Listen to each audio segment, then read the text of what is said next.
Bashir Saleh and his wife were thrust into a nightmare when shells started striking near their home in Omdurman. Their only choice was to leave everything behind and navigate a city engulfed in chaos, all in search of safety.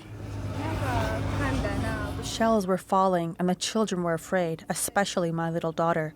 She takes the cover when she hears the sound of the shells and lies on the ground.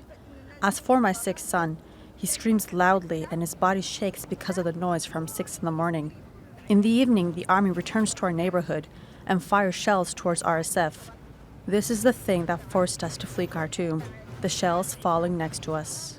The family eventually reached a shelter in Port Sudan, but their suffering didn't end there.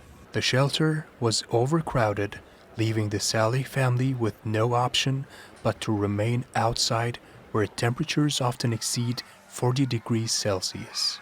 Their oldest son, Mohammed, who is only 7 years old, has spent most of his life grappling with severe health issues.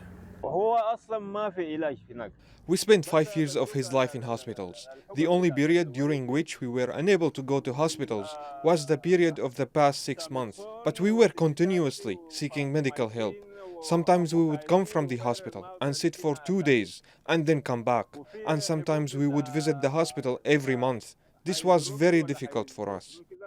Their story is just one among millions of displaced families, both within and outside the country. Approximately 90% of the displaced people are women and children, with 1 in every 5 children experiencing malnutrition.